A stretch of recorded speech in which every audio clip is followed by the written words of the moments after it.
Thank you, Mr. Chair. I just to very briefly address Mr. Grothman, I take you at, as being serious about wanting to improve efficiency in government and so forth. I think the issue is when you fire or give a pink slip to 200,000 probationary workers at one time, regardless of their efficiency, I think that's where there's a serious concern that's raised.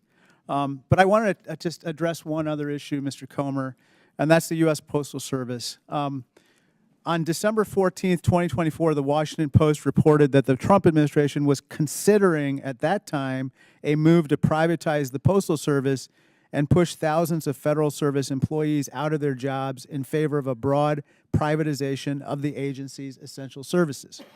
Then, just last week, on February 20th, the Washington Post stated that the administration is preparing to, quote, dissolve the leadership of the USPS and absorb the independent mail agency into his administration, as you know, the Commerce Department, potentially throwing trillions of dollars of e-commerce transactions into turmoil.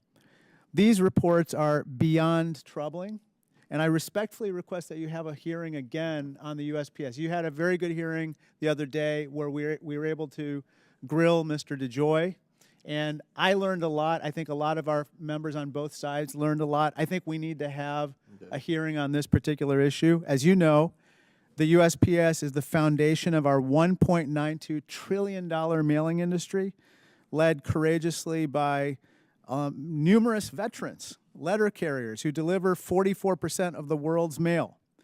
More importantly, no private sector entity provides universal service across the nation.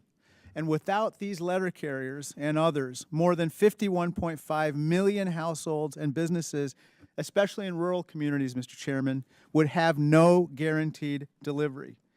As a member of this panel tasked with oversight of the federal government's activities, including the USPS, I believe it's essential, it's imperative that we have this hearing, sir.